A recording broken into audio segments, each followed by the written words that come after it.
Hormonların cinsi həyatda rolu.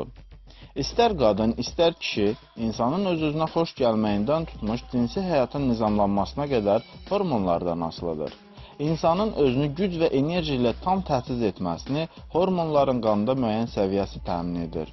İstənilən normadan kənara çıxma, hormonların artması və ya azalması ciddi pozulmaya və hətta letal nəticəyə səbəb ola bilər.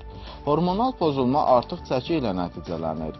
Hansı ki, bu hal nə artıq qidalanma, nə də ki, oturaq həyat tərzi ilə əlaqəli deyil. Testosteron insanların cinsəlliyinə cavab verən hormon olub, enerjiyə, fiziki gücə və maddələr mübadiləsinə cavabdehlik daşıyır.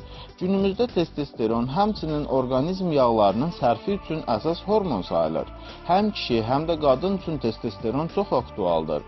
Çünki əzəlilər üçün əsas anabolik hormon olub, əzələ həcmini və gücünü dəstəkləyir.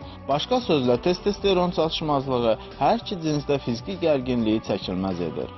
Ancaq çəkinin artıqlığının əsas günahkarı insulin çatışmazlığıdır.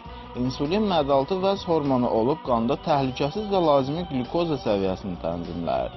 Artıq insulin şəkərin ani mənimsənilməsinə səbəb olur, ancaq bütün bu enerji sərf oluna bilmir deyə ehtiyat halında dəraltı pi toxumasının yaranmasına işlənilir.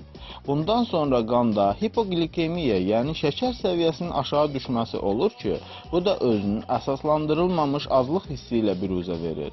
Başqa sözlə, yaş artdıqca insulin ifrazının artması dəraltı pi toxumasının miqdarının artmasına səbəb olur. Pi toxumasına isə qalib gəlmək, əsasən də artıq çəki maddələr mübadiləsini pozmağa nail olmuşsa, çox çətindir. Adipositlər, yəni pi hüceyrələri kök insanlarda aqressiv olub, arıq insanlarla müqayisədə yağları aktiv sürətdə ehtiyat hala getirir.